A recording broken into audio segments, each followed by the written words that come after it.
Hello student, स्वागत है आप सभी का मेरे अपने चैनल रजनीश शर्मा क्लासेस में। दोस्तों, आज के इस वीडियो में हम लोग बात करने वाले हैं सैंपल स्पेस क्या होता है, क्लासिकल प्रोबेबिलिटी थ्योरी क्या कहती है और कोई इवेंट क्या होती है। तो आज हम लोग, इससे पहले वाला वीडियो जो था वो एक इंट्रोडक्टरी था और उसमें हम लोग बात कर रहे थे कि भाई प्रोबेबिलिटी कहाँ कहाँ पर अप्लाई होती है। आज के इस वीडियो में हम लोग अब प्रॉब्लम सॉल्विंग की तरफ चलते हैं और यहाँ सबसे पहला काम ये क्या करने वाले हैं कि सबसे पहले हम सैंपल स्पेस के बारे में बात करते हैं। उससे पहले हम लोग बात करने वाले हैं कि भाई क्लासिकल प्रोबेबिलिटी थ्योरी होता क्या है और इसका ड्रॉबैक क्या है। तो अगर हम क्लासिकल प्रोबेबिलिटी थ्योरी की बात करें तो तीन अप्रोचेस होती हैं। पहली होती है क्लासिकल डेफिनेशन, स्टैटिकल डेफिनेशन और तीसरी होती है एक्सोमेटिक अप्रोच। क्लासिकल डेफिनेशन कहती है कि हर घटना के इक्वल चांसेस हैं, मतलब हेड आने के भी उतने ही चांसेस है जितने टेल आने के। अगर मैं एक डाइस थ्रो करता हूं तो 1 2 3 4 5 6 छह संभावना है, छह होने के equal chances. All are equally likely, हर चीज होने के इक्वल चांसेस। अब इसका ड्रॉबैक साफ समझ में आता है कि अगर मैं बहुत पढ़ाई करता हूं तो क्या संभावना है कि मैं पास हो जाऊंगा। तो क्लासिकल प्रोबेबिलिटी थ्योरी कहती है कि नहीं, पास होने के भी 50% चांसेस हैं और फेल होने के भी 50% चांसेस। तो अब आपको हंसी आ सकती है इस बात पे कि अरे ऐसा कैसे हो सकता है, बहुत पढ़ाई कर रहा हूँ तो 50-50% चांस थोड़ी होंगे।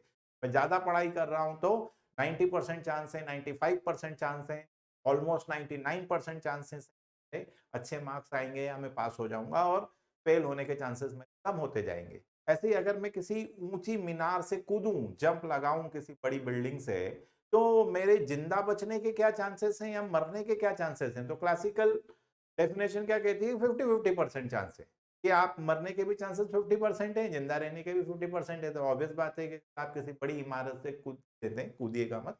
लेकिन अगर आप कूदते हैं तो मरने के ही चांस हैं। तो कहने का मतलब है क्लासिकल प्रोबेबिलिटी का ये एक लिमिटेशन है। ऑल्दो स्टार्ट आपको कहां से करना पड़ेगा, क्लासिकल प्रोबेबिलिटी से ही करना पड़ेगा। फिर आप धीरे धीरे आगे बढ़ते जाएंगे और फिर हम बात करेंगे स्टैटिकल की और एक्सोमेटिक की। फिर आपको समझ में, नाउ डेज हम लोग पूरा के पूरा इसको साइंटिफिक मैटिक तरीके से काम करते हैं इसको। पर कहने का सीधा सा मतलब है हर एक्सपेरिमेंट क्या होता है, इवेंट क्या होती है। अभी छोटी छोटी बेसिक प्रॉब्लम्स आज हम लोग इस वीडियो में कवर करने वाले हैं ताकि जब आप क्वेश्चन करने लगे तो आसानी से कर सकें। सबसे पहले देखिए, अगर हम बात करें तो सबसे पहले सैंपल स्पेस आपको पता होनी चाहिए। सैंपल स्पेस का मतलब है sample space the collection of set of all possible outcomes. क्या क्या उस घटना में हो सकता है, उस रैंडम एक्सपेरिमेंट में, उस सेट को हम लोग क्या बोलते हैं, सैंपल स्पेस। तो आपको कोई भी सवाल है, अगर प्रोबेबिलिटी में आप सैंपल स्पेस निकाल पा रहे हैं मतलब आपका आधा काम खत्म हो गया। अब केवल आपको ये पता करना है कि रैंडम एक्सपेरिमेंट मतलब a series of action where the outcomes are always uncertain. इसमें अनिश्चितता है कि क्या होने वाला है। तो वो अगर आप कहें तो वो क्या कहलाता है, रैंडम एक्सपेरिमेंट या ट्रायल। और इवेंट मतलब it is the single outcome of an experiment, कि जो आपका रिजल्ट आया है। मैंने सिक्का उछाला तो ये जो सिक्का उछालना है ये क्या कहलाएगा, रैंडम एक्सपेरिमेंट या ट्रायल, क्योंकि ये अनिश्चित है कि हेड आएगा या टेल आएगा। जो आया है result, that is the event, और उसी की हम फिर प्रोबेबिलिटी निकालते हैं। और सैंपल स्पेस क्या होगी, हेड आएगा या टेल आएगा। मतलब आपको अब क्या करना है कि जो भी हम आपसे पूछें पहले उसकी आपको क्या, सैंपल स्पेस। तो आज के इस वीडियो में मैं सबसे पहले आपको ये तीन चीजें समझाता हूं, तो फिर हम छोटे छोटे क्वेश्चंस करते हैं, फिर होमवर्क देता हूं और इस तरीके से आप प्रोबेबिलिटी किसी भी लेवल के हों बड़ी आसानी से। ठीक है, अब इसके लिए यहाँ पर लॉजिक डेवलप करना है, यहाँ पर मैथमेटिक्स की रिक्वायरमेंट नहीं है। तो मैथमेटिक्स से ज्यादा क्या चाहिए, रिक्वायरमेंट चाहिए आपको। ठीक है, तो बात करें कि रैंडम एक्सपेरिमेंट की बात करें तो सबसे पहला रैंडम एक्सपेरिमेंट क्या है, टॉसिंग अ कॉइन। एक कॉइन को उछाला तो इसको क्या बोलेंगे आप, क्या आपका रैंडम एक्सपेरिमेंट। सैंपल स्पेस क्या है तो आपको पता ही है कि या तो हेड आएगा या टेल आएगा। तो अगर हम बात करें तो यहाँ पर ये क्या आ गया, या तो ये हेड आएगा, दो ही पॉसिबिलिटी है, हेड आएगा या टेल आएगा। तो ये जो हेड आएगा और टेल आएगा ये क्या कहलाएगी, आपकी सैंपल स्पेस। सैंपल स्पेस मतलब दो ही पॉसिबिलिटी, एक कॉइन उछाला that is the random experiment, और हेड आएगा या टेल आएगा। अब event getting a head, head आना चाहिए, तो वो आपकी इवेंट हो गई कि हेड, हम मान लेते हैं कि हम चाहते हैं कि हेड आए। अब वो आएगा या नहीं आएगा वो हमें नहीं पता है, पर इवेंट हमारी क्या है कि हेड आना चाहिए। अब उसकी प्रोबेबिलिटी निकालना है। तो अगर मैं गेटिंग हेड को ए से डिनोट करूं तो उसकी प्रोबेबिलिटी क्या हो जाएगी, probability number of favourable cases, head आने के कितने चांसेस हैं, तो आपने बोला सर हेड आने के तो एक ही चांस है, और टोटल सैंपल स्पेस में कितने चांसेस हैं, दो। तो Na/Ns मतलब प्रोबेबिलिटी की बात करें तो वो क्या हो जाएगी 1/2। एक फेवरेबल इवेंट जो आपको चाहिए आने के, out of total sample space कितनी घटनाएं घट सकती हैं, दो, तो ये 1/2। तो number of favourable cases 1, total number of cases 2, तो ये प्रोबेबिलिटी। तो प्रोबेबिलिटी के लिए सबसे पहले क्या चाहिए, सैंपल स्पेस, और वो जो पूछा है वो आपके लिए हो गई, और वो कितने केसेस हो, प्रोबेबिलिटी तो बच्चों का। अब आप उसको रेशो में बताइए, 1/2 लिखिए, 0.5 लिखिए, या परसेंटेज में बोलिए 50%। तो तीनों ही केस में आप बात कर सकते हैं, रेशो में बता सकते हैं, आप उसको फ्रैक्शन में बता सकते हैं, डेसिमल, और आप इसको परसेंटेज में भी। पर मेन थीम, तो अगर sample space clear, each and everything is clear, ठीक है।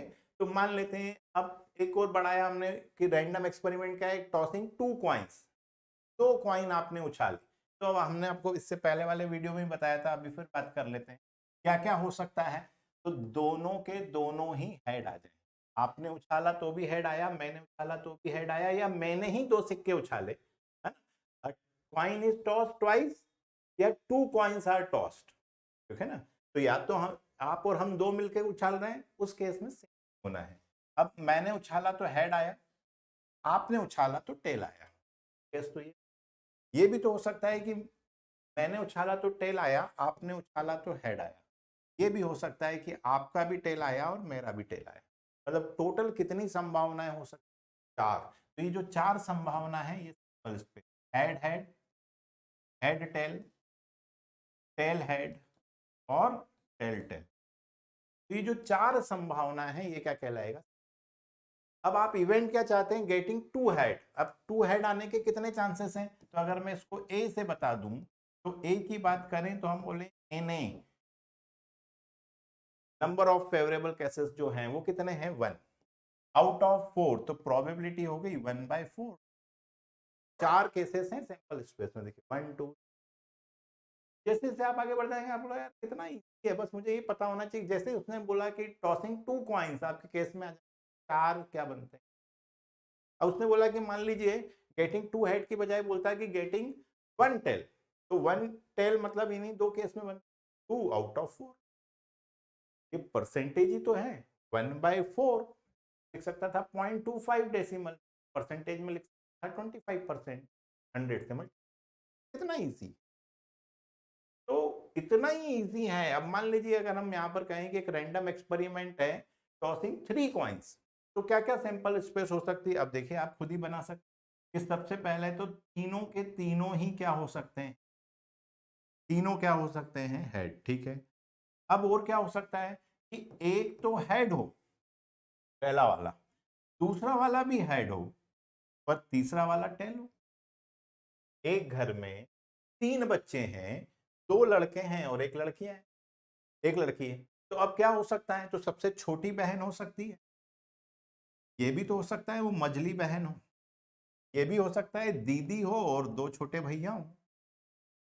मैंने आपको 3 प्रश्न दिए, क्या हो सकता है, तीनों सॉल्व हो सकते हैं, 2 सॉल्व हो सकते हैं, एक गलत हो सकता है, लेकिन हो सकता है तीसरा गलत हो सकता है। सारी संभावनाएं क्या कहलाती हैं। अब मान लेते हैं यहां पर कि एक ही हेड आया और 2 टेल आए, तो अब 2 टेल कहां कहां हो सकते हैं, तो भाई पहले केस पे, दूसरे केस पे हेड आ सकता है, या तीसरे पे आ सकता है। और ये भी तो हो सकता है कि तीनों के तीन क्या हो जाए, टेल। तो टोटल कितनी संभावनाएं हो गई, 8 संभावना। कौन कौन सी हैं, तो भाई तीनों के तीनों हेड हो सकते, 2 हेड और एक टेल। अब 2 हेड और एक टेल मतलब तीसरे पोजीशन पे भी हो सकता है, दूसरी पोजीशन पे भी हो सकता है, पहली पोजीशन पे भी हो सकता है। ये भी तो हो सकता है एक हेड और 2 टेल, एक हेड और 2 टेल। तो पहली पोजीशन पे, दूसरी पोजीशन पे, तीसरी पोजीशन और सबसे आखिरी, तीनों के तीन क्या हो सकते हैं? ये सैंपल स्पेस हो गई। तो सैंपल स्पेस कितनी हो गई? ठीक है, तो सैंपल स्पेस आ जाए तो प्रोबेबिलिटी बच्चों का काम है। मान लीजिए किसी ने बोला टॉसिंग अ 3 कॉइंस, सैंपल स्पेस कितनी हो गई यार? गेटिंग 3 हेड्स, तो गेटिंग 3 हेड्स मतलब आपकी क्या हो गई? ए। तो एन ए कितने केस में 3 हेड आते हैं? तो आपने कहा हेड, एक ही केस है, आउट ऑफ 8 क्या हो गया? 1/8 की बात करें तो 0.125, परसेंटेज की बात करें 12.5%। किसी ने बोला कि भाई 2 हेड आना चाहिए, 2 हेड आना चाहिए मतलब कितने केस बनते हैं? 3 आउट ऑफ 8। तो प्रोबेबिलिटी तो बच्चों का काम है अगर सैंपल स्पेस पता है, और वो जो पूछेगा वो इवेंट। देखो बस सैंपल स्पेस आपको आनी चाहिए, और इसीलिए अगर आपने अब तक ऐप डाउनलोड नहीं किया है तुरंत कर चाहिए, रजनीश क्लासेस सर। यहाँ पे आपको कंप्लीट सिलेबस मिल जाएगा। मैंने आप लोगों को बुक भी लगा दी, तो अगर जिन लोगों ने बुक नहीं ली है वो ये कर सकते हैं कि बुक ले लीजिए। उसमें इस तरीके से मैं ई वर्जन जो अभी लेटेस्ट एडिशन है, इसका तो अभी प्रिंट भी नहीं हुआ है, वो लेटेस्ट एडिशन मिल जाए और उसके सॉल्व कर लिए तो आई विल गारंटी यूनिवर्सिटी का जो भी पेपर होगा, कोई भी बनाए, किसी भी किताब से बनाए, इतने सॉल्व करके रोली लेवल पे, क्योंकि मुझे पता है प्रोबेबिलिटी मैथ्स वाला हो या नॉन मैथ्स वाला, दोनों लॉजिक आपको पढ़ते हैं, और इतने में स्टेप बाय स्टेप किया हुआ है कि बस आप बस पढ़ते चले जाइए, आप कहोगे हो गया मैथ। और एक और लेते हैं, जैसे आप डाइस का सवाल लेते हैं, तो रोलिंग अ डाइस, सबने खेला हुआ है लूडो, सांप सीढ़ी खेला हुआ है, स्नैक्स लैडर। रोलिंग अ डाइस क्या हो सकता है? तो शायद 1 आएगा, शायद 2, शायद 3, शायद 4, 5 और 6, इन्हीं में से तो उसकी सैंपल स्पेस क्या हो गई? सैंपल स्पेस क्या हो गई? 1, 2, 3, 4, 5 और 6। सेट से बताते हैं, सेट्स में जो भी आउटकम आपने करा, कॉमा से आपने कर करली ब्रेक, धीरे धीरे आपको समझ में आएगा कि इसको सेट से बताने टोटल कितने आउटकम्स हो सकते हैं। अब वो जो पूछे वो इवेंट और उसकी प्रोबेबिलिटी। मान लेते हैं एक सवाल ले लेते हैं सिंपल सा कि रोलिंग अ डाइस गेटिंग ऑड नंबर्स। अब ऑड नंबर कौन कौन से होते हैं? अगर मैं इसको ए बोलूं तो ऑड नंबर क्या होते हैं? 1, 3 और 5 ऑड नंबर। तो टोटल कितने केस होते हैं? 6। उसमें से आपको जो चाहिए वो क्या हो गए? 3। प्रोबेबिलिटी क्या हो गई? 3/6, और 3/6 का मतलब सिंपलेस्ट रेशो में, तो 1/2, 1/2 मतलब 0.5, 0.5 को आप परसेंटेज में लिखना चाहिए। आपने कहा मैं केवल 1/2 छोड़ दूंगा, छोड़ दीजिए, तो 1/2 लिखिए, ये भी सही है, 0.5 ये भी सही, परसेंट ये भी सही। डिपेंड, कई बार वो लिखता है कि व्हाट इज द परसेंटेज, तो 50% बोल या 1/2 लिख, इजी होते हैं। तब इतना सा काम था रोलिंग अ डाइस। अब उसने बोला इवन नंबर 2, 4, 6, मोर देन 4, 4 से अधिक, 4 से अधिक क्या है? 5 और 6, 2 आउट ऑफ 6। ये क्लासिकल थ्योरी है हमारी, जिसमें हम सारे होने के इक्वल चांसेस, और ये फिर कहाँ फेल हो जाती है हमने बता ही दिया आपको।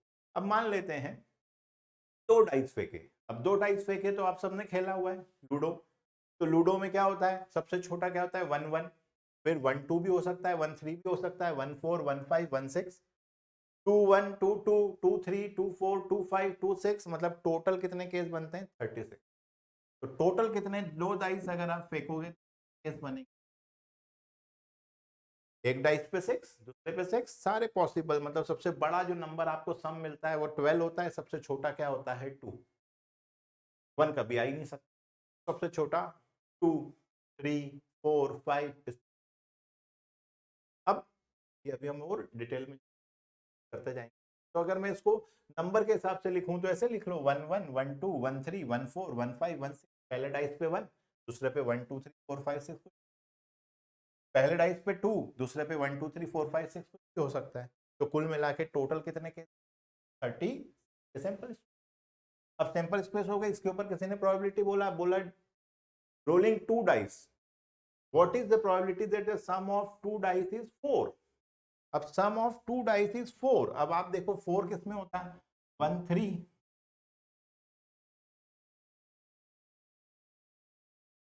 तो आप देखिए 1 3 3 1 आया तो भी सम कितना हो गया 4, 2 2 आया तो भी सम क्या हो गया 4 और 1 3, मतलब टोटल कितने केस होते हैं 3 आउट ऑफ 36, 3/36 प्रोबेबिलिटी। कितने केसेस पसंद है, तो सम ऑफ टू डाइस 4, तो मान लेते हैं वो ए है और उसमें कितने केसेस बनते हैं, तो आपने बोला या तो 1,3 आ जाए ऑर्डर्ड पेयर, 2,2 आ जाए या क्या आ जाए, तो टोटल कितने केस हुए 36, आउट ऑफ विच आपको कितने चाहिए 3, तो 3/36 सिंपलेस्ट रेशो में करना है 1/1, पॉइंट में लिखना है कैलकुलेटर का उपयोग 1/1 सिंपल है। तो अब क्या कुछ भी नहीं है, रोलिंग टू डाइस आपने लिखा टोटल 36, ये लिखना पड़ेगा जब क्वेश्चन ये पूछे। तो ये सैंपल स्पेस हो गई, जो उसने पूछा है वो आपकी इवेंट हो गई, उसके कितनी पॉसिबल आउटकम है 3 और आउट ऑफ 36।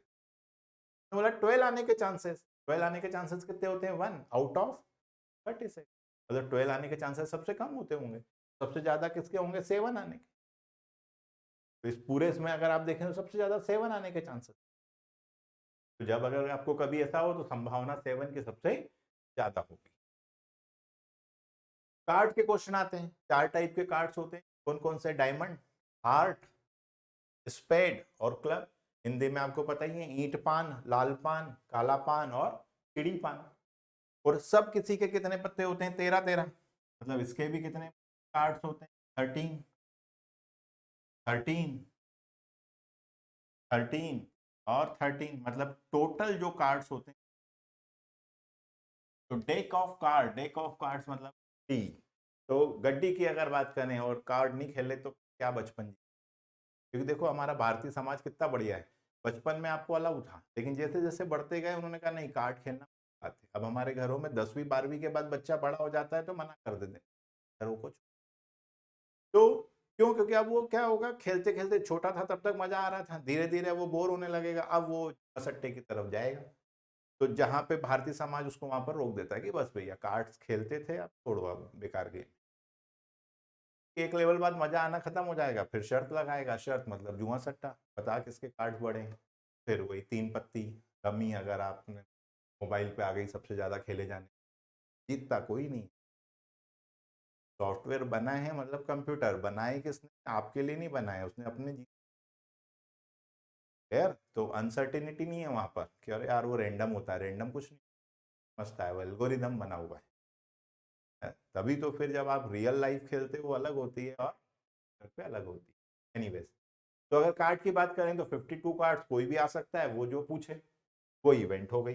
मान लेते हैं कि ये 52 कार्ड्स में आपको पता है ये सबसे पहला क्या होता है इक्का, और इक्के को क्या बोलते हैं एस, दुर्री तिर्री चौकी पंजी छक्की सत्ती अट्ठी नहली दहली, फिर गुलाम, बेगम और बादशाह, और इसको क्या बोलते हैं जैक, क्वीन और किंग। तो एस, ए सी ई, गधे को भी एस बोलते हैं, हाँ? वो ए डबल एस वाला होता है, तो ये भी एस है, दोनों नेम्स होते हैं, एक जैसे स्वर हैं दोनों के, पर ये एस है। एस कितने होते हैं 4, दूरी कितनी होगी 4, 2 of, 3 of, 4 of, 5 of. Hindi में हम क्या बोलते हैं पंजी छक्की चट्टी नैली दहली। गुलाम, वहां गुलाम नहीं होता है, जैक या नाइट, योद्धा, ठीक है, तो नाइट भी बोलते हैं, नाइट मतलब फिर वही देखो, नाइट मतलब NIGHT, नाइट रात नहीं, KNIGHT योद्धा। क्वीन और किंग, हर टाइप के 4 4 पत्ते होते हैं, क्योंकि 4 ही टाइप के होते हैं, कौन कौन से, क्लब, डायमंड, हार्ट और पेड, ठीक है। तो ये टोटल हो गए। अब इसके ऊपर अगर कोई क्वेश्चन पूछा ड्रॉ रैंडम कार्ड, तो ड्रॉ रैंडम कार्ड मतलब टोटल कितने सकते, कोई भी 52 कार्ड में से कोई भी एक कार्ड निकालोगे, तो number of possible sample points, कोई से भी ये 52 कार्ड्स हो सकते। अब क्वेश्चन में क्या पूछा है, what is the probability that card drawn is S card, तो कितने एस होते हैं 4, अभी बताया, ये 4 एस होते हैं। पेट का हो सकता है, हार्ट का, डायमंड का या क्लब का, मतलब टोटल कितने केस बनते हैं 4। अब प्रोबेबिलिटी की बात करें तो 4/50, 4 इक्के मुझे चाहिए, फेवरेबल इवेंट है मेरी, आउट ऑफ 42, तो 1/13 आ गई प्रोबेबिलिटी। तो प्रोबेबिलिटी बहुत आसान है, और इसी के ऊपर मैंने आपको अब क्या दिए, बहुत सारा होमवर्क दिया है।